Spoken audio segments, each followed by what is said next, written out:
नमस्कार मैत्रिणींनो, मनीषाज किचनमध्ये आपलं स्वागत आहे।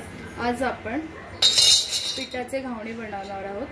तांदळाच्या पिठाचे घावणे बनवणार आहोत। त्यासाठी लागणारे साहित्य: 1 वाटी तांदळाचे पीठ। हे तांदळाचे पीठ तांदूळ चांगले स्वच्छ धुवून सुकवून घेतलेले आहेत। त्यानंतर घरघंटीवरती बारीक दळलेले आहेत। जास्त बारीक पण नाही, जास्त जाड पण नाही, मध्यम ज्याप्रमाणे ते दळून घ्यायचे आहेत। त्यासाठी 1 वाटी पीठ घेतले। त्यासाठी लागणारे साहित्य: मीठ, तेल आणि हे पाणी। 1 वाटी पिठाला 2 वाटी पाणी टाकायचे।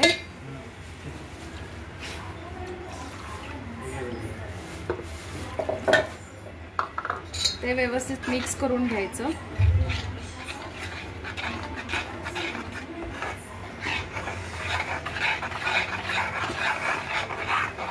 आपल्याला जर जास्त ते घट्ट वाटत असेल तर त्यामध्ये जसं लागेल त्याप्रमाणे पाणी ओतायचं आणि ते मिक्स करायचं।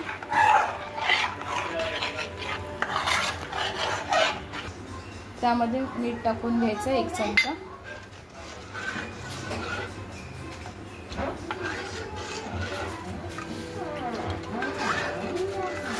हे सर्व मिक्स करून आपण घावणे तयार करायचे। पीठ मिक्स झाल्यानंतर आपण बिड्याच्या तव्यावरती हे घावणे करायचे। त्यासाठी बिड्याचा तवा गरम करायला ठेवला आहे। बिड्याचा तवा चांगला एकदम गरम करून घ्यायचा। आपला बिड्याचा तवा गरम झाल्यानंतर चांगला गरम झाल्यानंतर त्याच्यावरती असं तेलाच्या हे ब्रशने किंवा नारळाची शेंडी याने हे असं चांगलं तेल लावून घ्यायचं। नारळाची शेंडी नसेल तर आपला जो कांदा असतो त्याला एक चमच्याने असं टोचायचं आणि असं फिरवायचं।